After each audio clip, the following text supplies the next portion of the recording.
Good morning, everyone. Good morning. Welcome to First Unitarian Church of Salt Lake City. If you are new here, my name is the Reverend J. Sylvan. I am the new senior minister here, although it's not quite as new anymore, but it's still pretty new. And that's going to come into play later.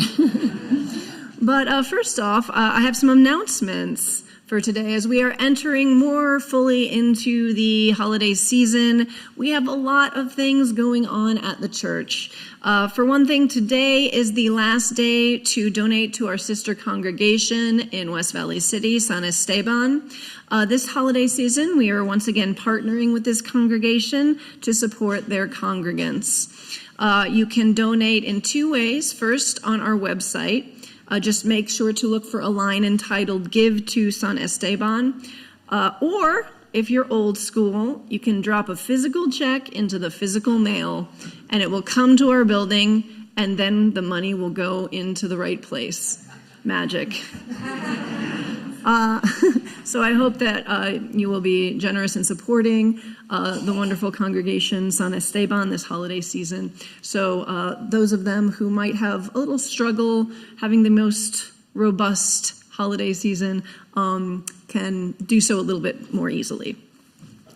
Next up, Environmental Ministry is having a reading video discussion group on Zoom on December 20th at 7 p.m. The discussion will be on the short article, The Environmental Ethics of Mormon Belief by George Hanley, which is a very relevant topic in this particular place, I think. So I think it would be great to learn more about it for all of us. Thank you, Environmental Ministry team. Very excited to remind us all that solstice will be happening December 21st on the solstice at 6:30 p.m. That's a Thursday evening. There's going to be food, there's going to be a labyrinth, there's going to be a fire pit, weather permitting, and more. I, for one, am going to be guiding a meditation, inviting in the light of the coming half of the year. But there's going to be so much more. I hear there might be an appearance by the one and only Mr. Sun. If you know, you know. If you don't, just wait. Finally, so December 20, the holidays always make things weird, and especially this time because December 24th, Christmas Eve, and New Year's Eve both fall on a Sunday. So what we're going to do is we will be having, of course, our traditional candlelight Christmas Eve services in the evening at 5:30 and 7 p.m. on December 24th, but that's still a Sunday. So what we decided to do in the morning is we're not going to have regular services. There will be no 9 a.m. service, but at 11 a.m., instead of a traditional service, we're all just going to hang out in Elliott Hall and eat a bunch of pastries and drink a bunch of coffee and sing Christmas carols together. Yes. Yes, that's what I'm saying. And like, this is all of the ones you want to get out of your system, right? So in church, we usually sing like the religious ones, and it's wonderful, and we love them. But we want to sing, Frosty the Snowman. We want to sing Jingle Bell Rock. This is our time. So I hope we will see you both in the morning at 11 a.m. and in the evening on Christmas Eve. And finally, on December 31st, which is New Year's Eve, there will be a regular church service, but we're only going to do one at 11 a.m. So hope to see you at all of those. So today, we continue the season of Advent. In case you couldn't tell by my Advent boots.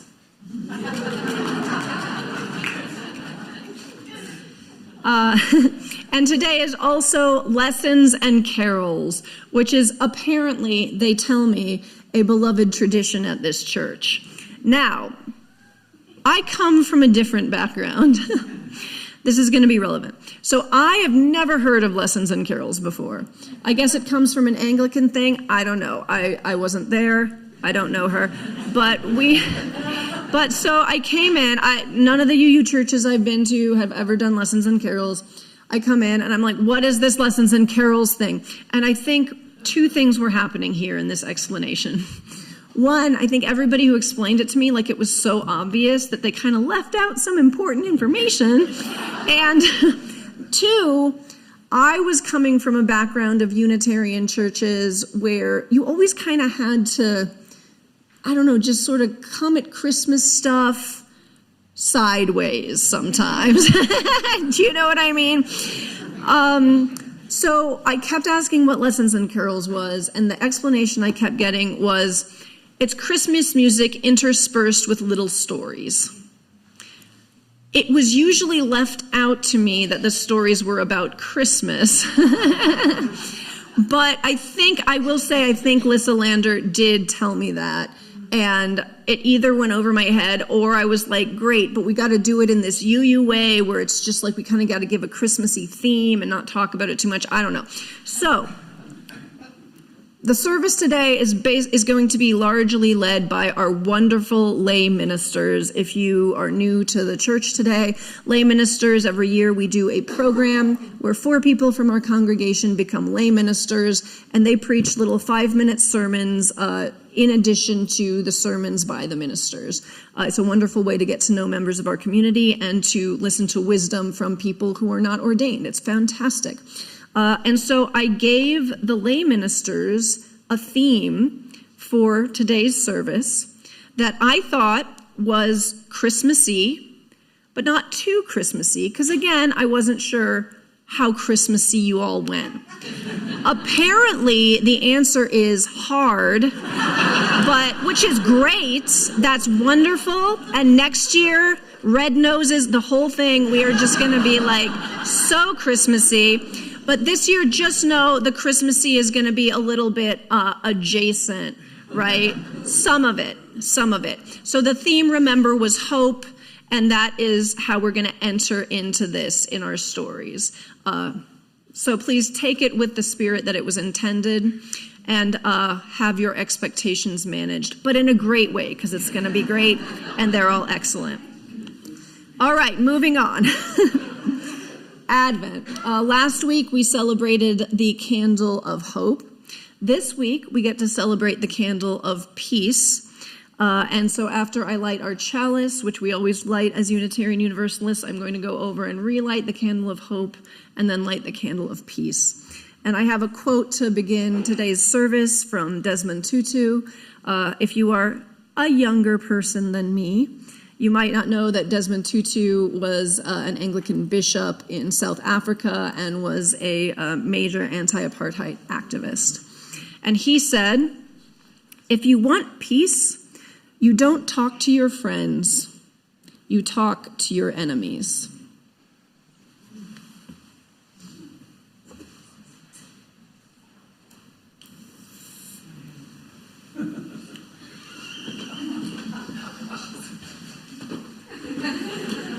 Do I need to separate you two? Phil, do you want to come sit up here?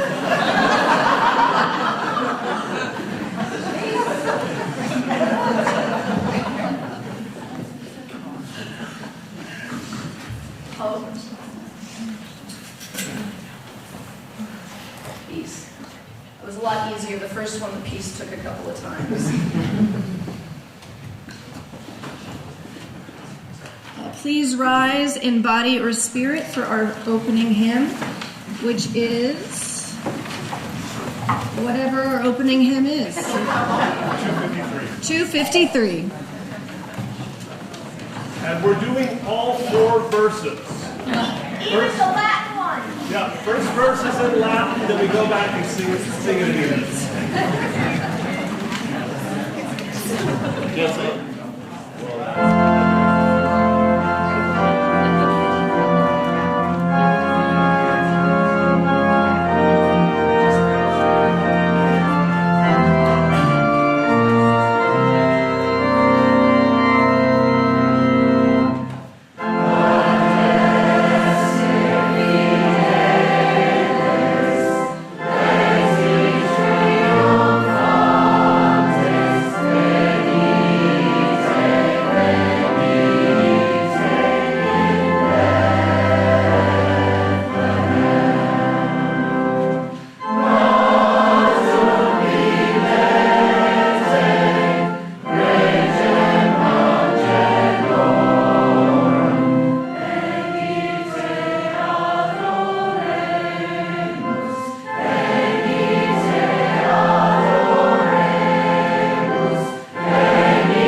Good morning. My name is Oswaldo. I'm one of the lay ministers, and I'm very happy to be here with you all today, hearing your lovely voices. Now, before I begin, I'd like to share a quick poem by Emily Dickinson titled, "Hope is the Thing with Feathers." Hope is the thing with feathers that perches in the soul and sings a tune without the words and never stops at all. And sweetest in the gale is heard, and sore must be the storm that could abash the little bird that kept so many warm. I've heard it in the chillest land and in the strangest sea, yet never in extremity it asked a crumb of me. And as I sit and think about the state of the world, I sometimes can't help but feel hopeless. The current events in Gaza are at the forefront of this hopelessness, but there's so much more. Will I survive the incoming climate catastrophe? Will our country continue to slide into a fascist theocracy? Will I ever own a home? And most importantly, will I ever get to see Beyonce in concert? Keeps me up at night. There is so much we cannot control in the world, but it somehow manages to control us. It controls our thoughts, emotions, and even our actions. In trying times, it's easy to close yourself off from the outside world. It's probably a survival instinct left over from our time living in caves, but who knows? These times of hopelessness can feel all-consuming, but we must do our best to find hope. I often find hope alone in the woods, or listening to my favorite record, or even just drinking a hot cup of coffee. But recently, I've developed a new way to find hope, in community.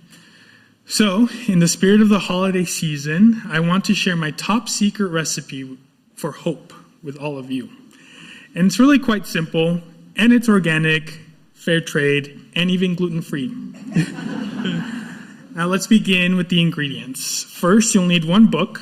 I recommend a good young adult novel, something cheesy. Next, you'll need one invested group of friends, the kind that you can share your laughter, sorrow, and joy with. Next, one bowl of popcorn. I prefer homemade, but store-bought is just as good as that. And finally, you'll need one bottle of wine, or two, depending on the level of hopelessness you feel that day. Now simply whisk everything gently for 5 minutes and bake it in the oven for 365. Easy, right? Well, maybe it's not quite that simple, but let me explain how it all came together for me. You see, being alone is often my default in trying times, but I recently found out that being with community works too. I started a book club as an offshoot of my running group that is focused on social justice issues. We had our first meeting a few weeks ago, and it was a resounding success. We combined all of the ingredients and had fruitful conversations. We created a space where questions were welcomed and encouraged. A space where, even if you didn't know the answer, you were allowed to ask. A space where if you weren't already or ready to share your thoughts, you were allowed to sit with them until you were. A place to feel hopeful. People in the group shared details of our lives, from family migration stories to bonding over significant events and landmarks at the University of Utah. We spoke about restaurants in the city that bring us joy and how we should avoid some restaurants or businesses because of their stances for or against specific social justice issues. And we even discussed the book that we read. We really did nail the book part of book club. In this group, I learned the importance of community and hope, a space where people from all life's journeys come together to share in the realness of life, our struggles, joys, laughter, and life questions over a bowl of popcorn and a glass of wine, or two. Before I knew it, the night had come to an end, and hope was restored. But was it really? After my friends left, I sat in my quiet apartment and reflected on what we created in my small living room. It was so powerful, but then I picked up my phone and began to scroll through social media, and the hopelessness started to creep in again. I forced myself to put my phone down, and focus on what my friends and I had just experienced.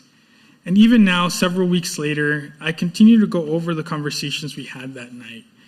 And after a year filled with so many ups and downs, I'm taking the hope I found and forging ahead through the holiday season.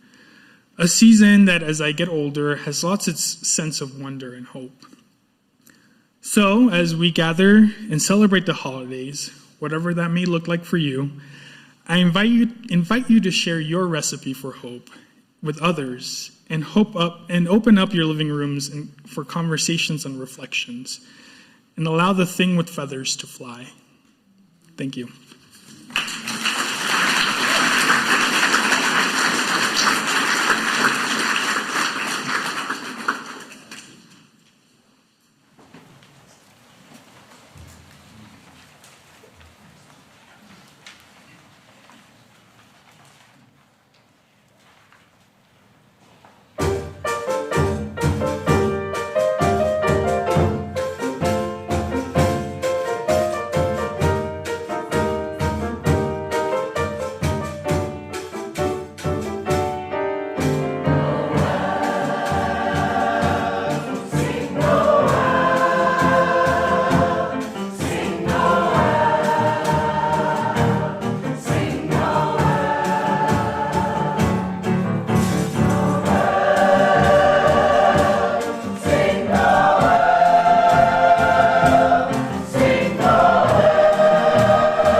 Good morning.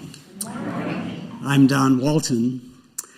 And when Reverend Jay was talking about her understanding of lessons and carols and talks kind of deviating from the Christmas theme, she was talking about me.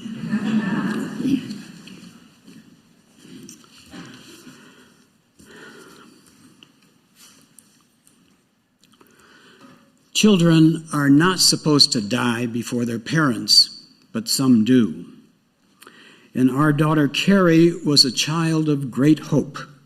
She was a gifted student, a natural athlete, and a terrific sense of style.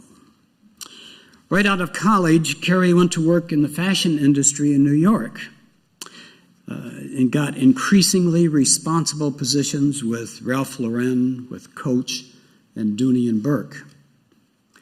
But in 1999, at the age of 34, Carrie was diagnosed with cervical cancer. She had surgery for the cancer and bounced right back to 100%. Late the following year, in 2000, she was diagnosed with colon cancer, had surgery and chemo, and came back to maybe 90% of what she had been.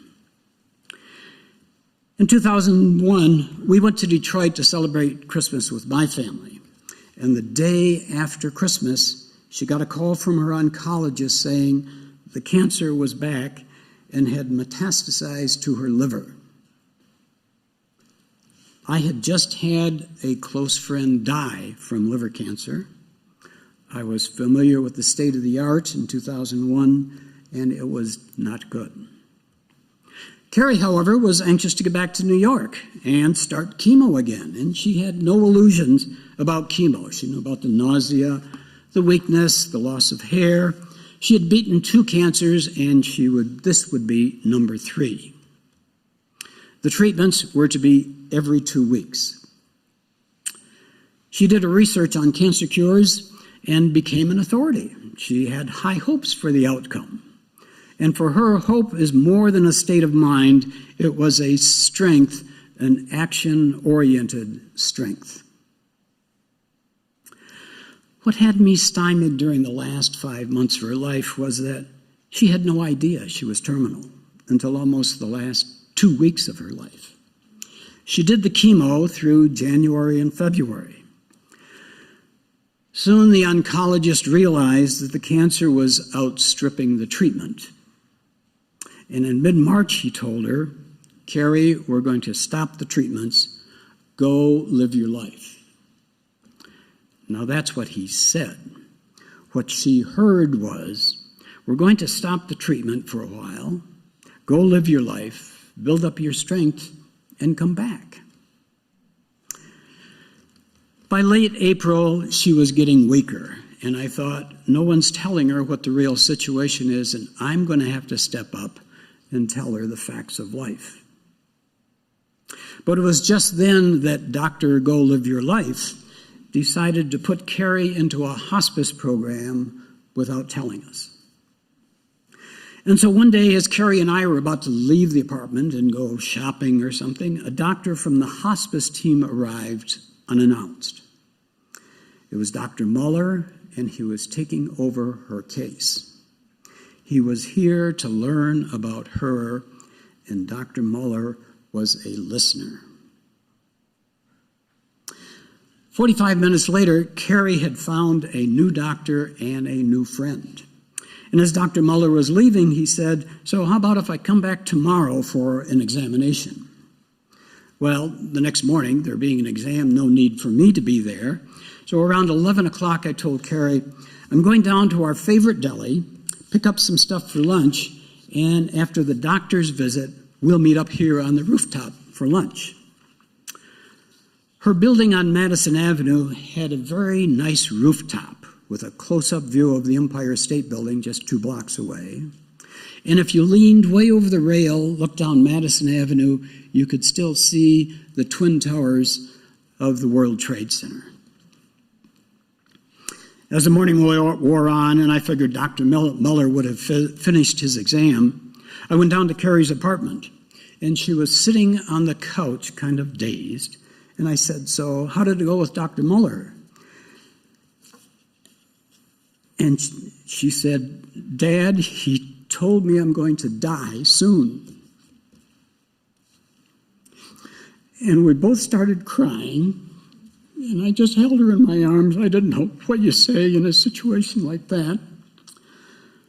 But after a good cry, we finally composed ourselves.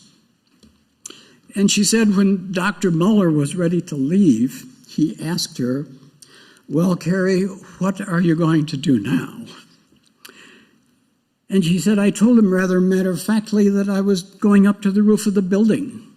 She said, "As soon as I said it." I could see the panicked look in his eyes, that he was thinking, uh-oh, this chick's a jumper. No, I told him, I'm meeting my dad up there for lunch. Well, from there on, we had 2 more weeks with Carrie. And early on the morning of June 2nd, Carrie died. 15 years later, I was diagnosed with prostate cancer. I took my cue from Carrie and did my research on possible cures. I decided on the surgery route and have been cancer-free now for over 10 years. While hope was not enough to take Carrie through that terrible time, hope has been much kinder to me, and for that I have deep gratitude. May it be so.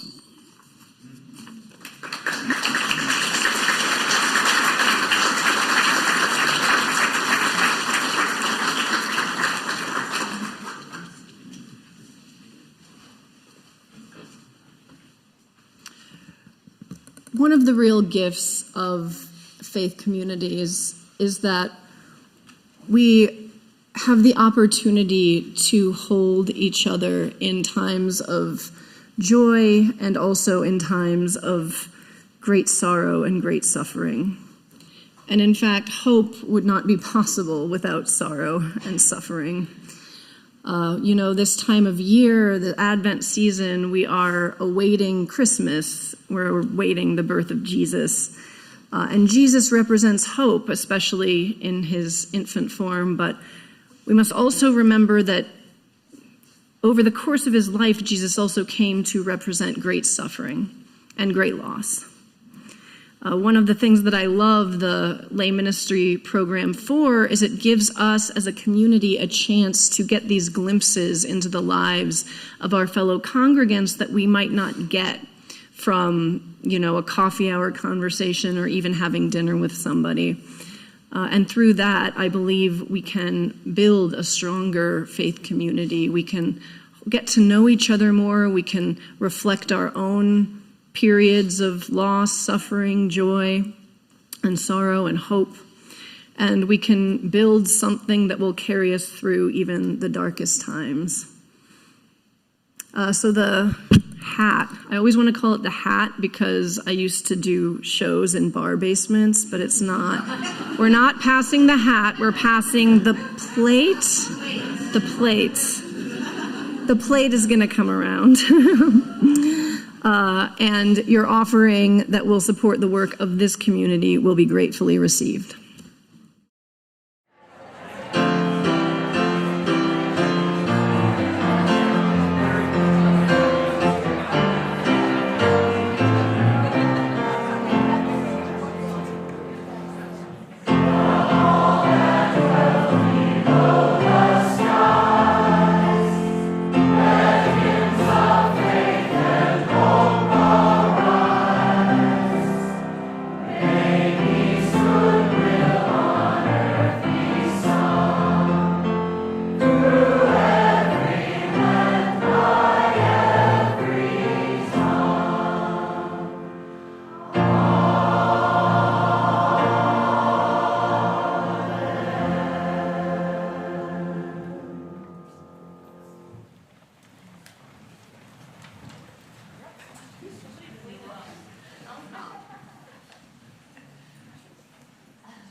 Good morning.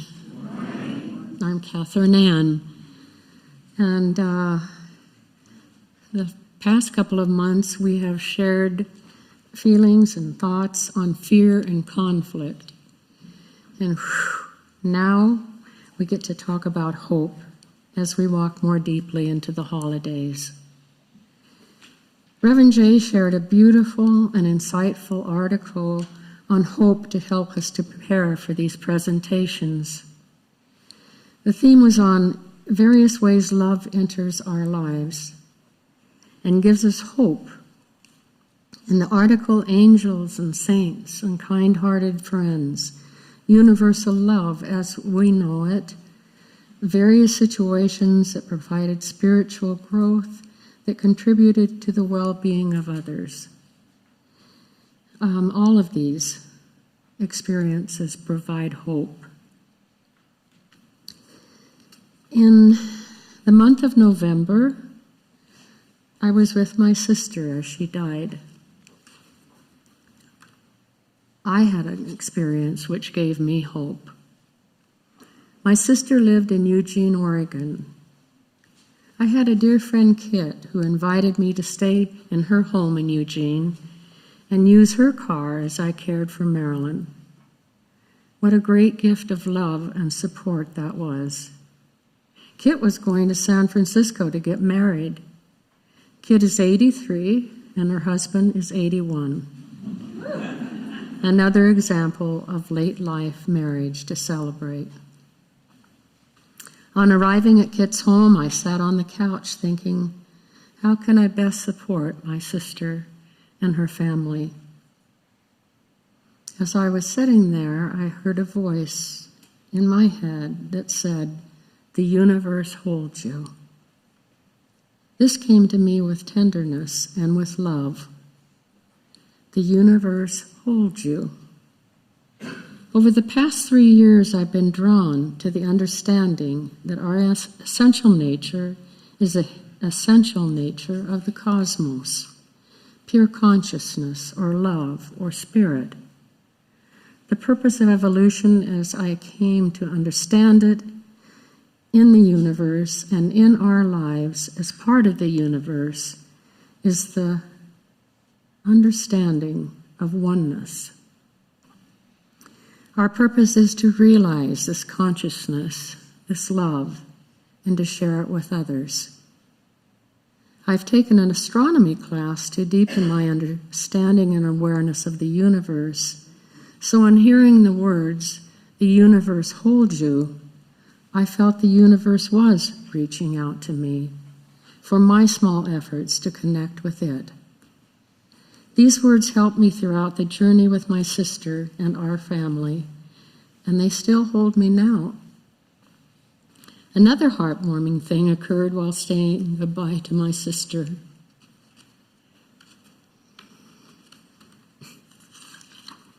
Over the years, Marilyn had told us that she wanted to be buried in her beloved 1966 yellow Mustang, which has been stored in her garage for over 30 years.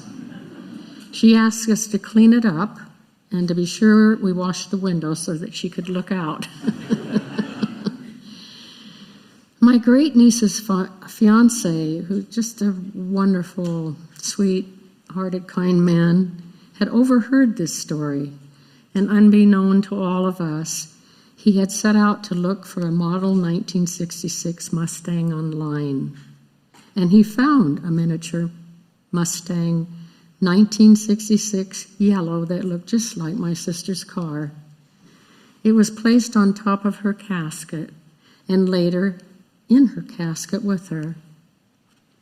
We all loved that story, or that uplifting experience of that. But after the service, I was invited to do the service at my sister's gravesite. As I began talking, everyone started laughing and pointing. I wondered, what had I done to get that kind of response? My nephew told me to look around behind me. I turned and saw a yellow Mustang driving by, a much newer one, but nevertheless we were all so overcome with emotion, and it gave us comfort and it gave us hope. I imagine that each one of you has had similar experiences. May they hold you as you walk, perhaps in some sadness, during these holidays and into the new year. and finally into the universe that holds us with a great source of light and love.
Lissa, and I am in awe of my fellow lay ministers, and I am so grateful that I get to hear their stories and that you let me talk to you guys.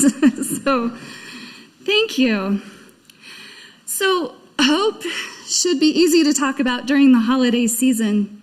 It is woven into the stories and the songs that have become touchstones, even for Unitarians. And yet, when I sat down to write this, I just stared at the blinking cursor and searched for a hopeful story. This season finds people in many different places in life, both good and bad, and whether you feel ready for it or not, it's here with actual bells on. So, if you're anything like me, and this has been the longest year or 4 of your whole life, hoping for something better in the new year, or even just something different, seems like way too much work. This year, I started to feel anxious as Christmas carols hit my car radio on November 1st, you guys. The cinnamon smells and promise of shiny things that I normally love were only nurturing my growing cynicism that it's all fake. This year was crap, and next year is gonna suck too.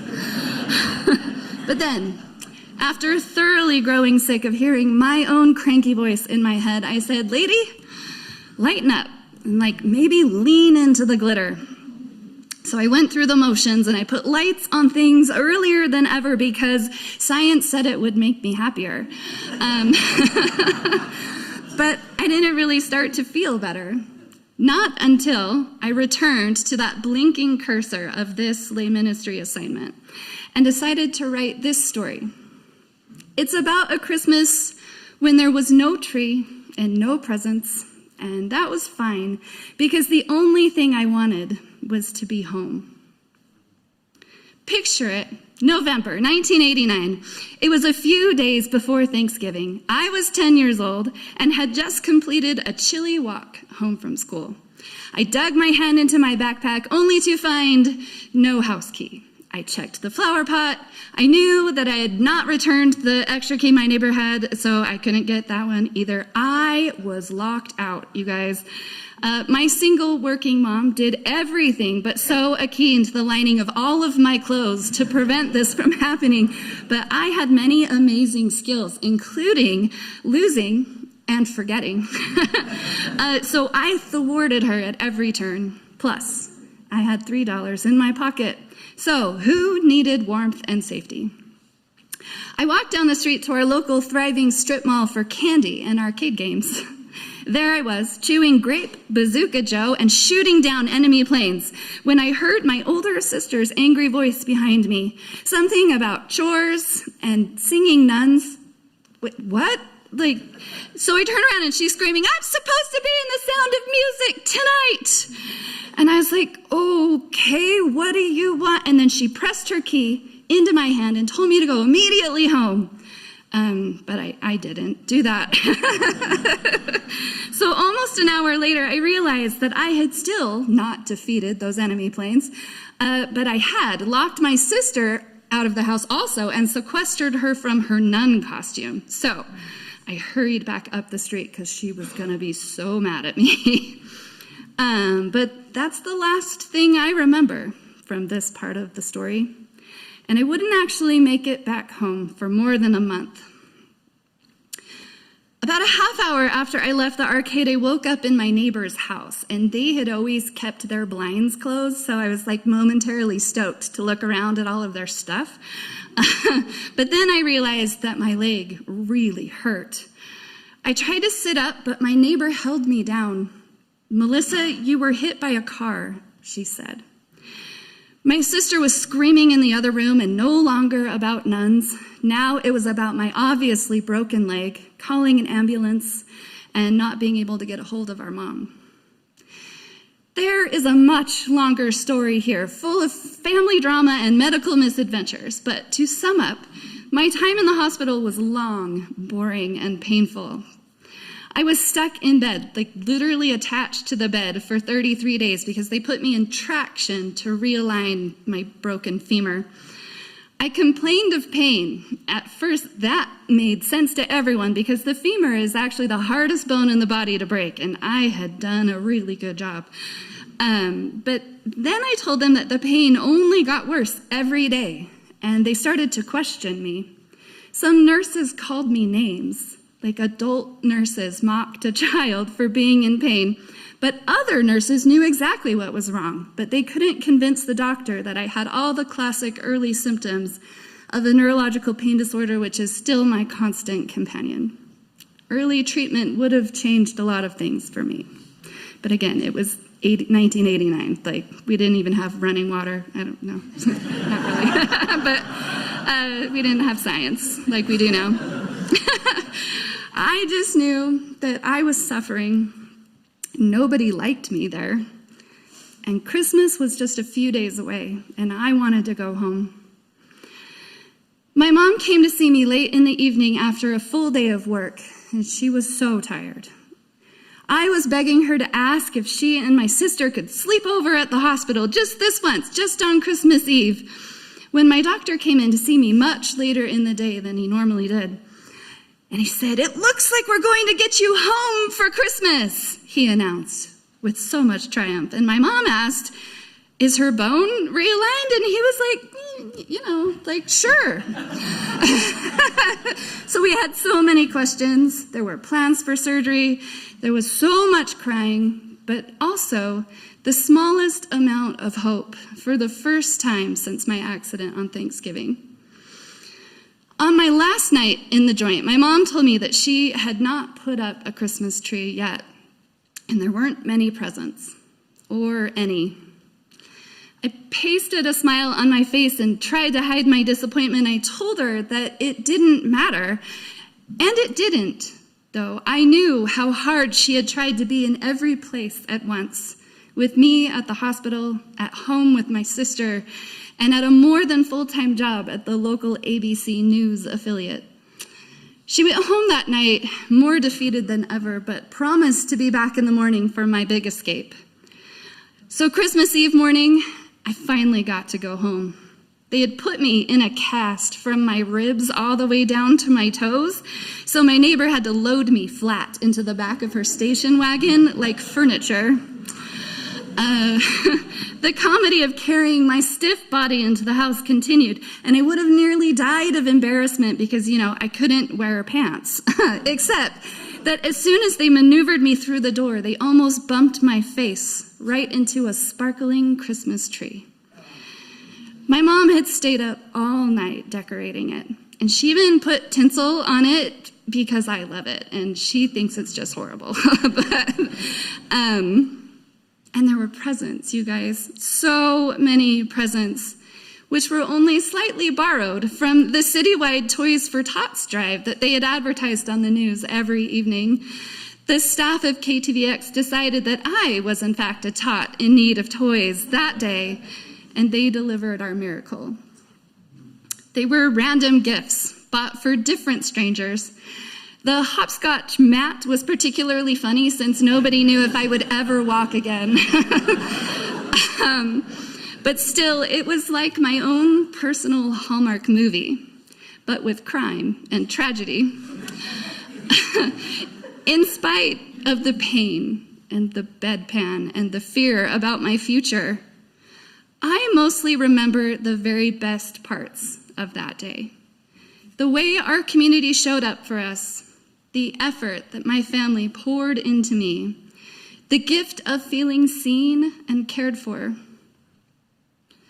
So those are the things that I am going to focus on for my family this year. Hopefully the stress and uncertainty of everything else will fade away from our memories 30 years from now. Merry Christmas. Thank you.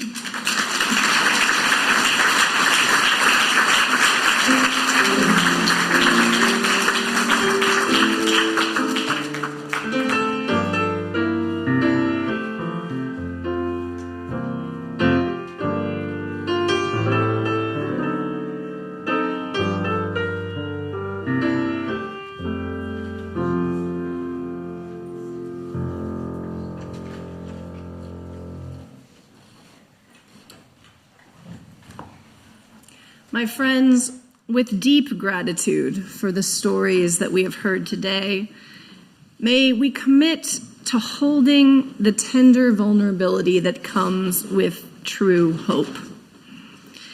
May we hold one another and co-create a hope bigger and stronger than what we can cultivate ourselves. For this is the great gift of a faith community. This is the great gift of a community such as ours. As we move into the holiday season, may we relish our times with our friends. But may we also strive to engage with those we call enemies with compassion and understanding, just as Desmond Tutu said. For this is how we will move forward to nonviolent peace. May it be so.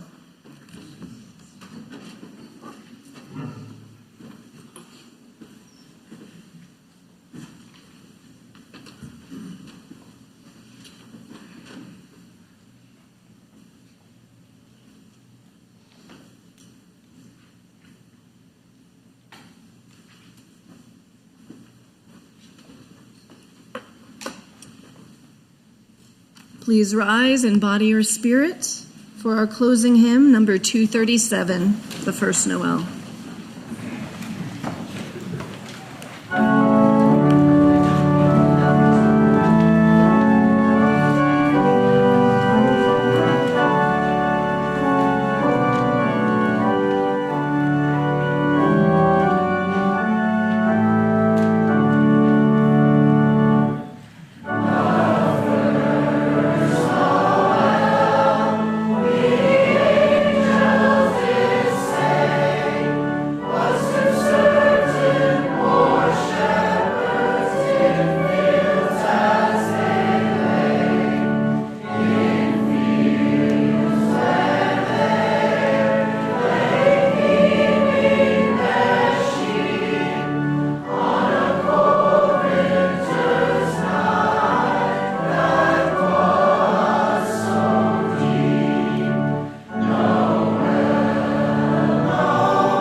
I would like to just give a round of applause for our lay ministers, if you all wouldn't mind standing up.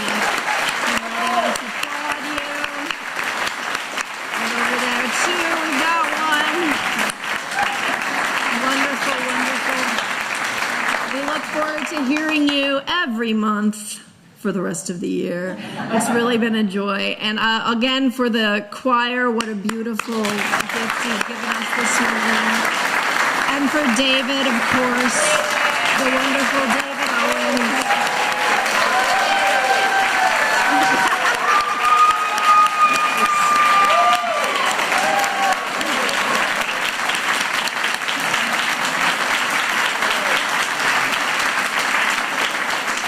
I hope you all will join us for coffee out in Elliott Hall, directly succeeding after service, and for all of the wonderful events that we have planned for the rest of the month. Go forth.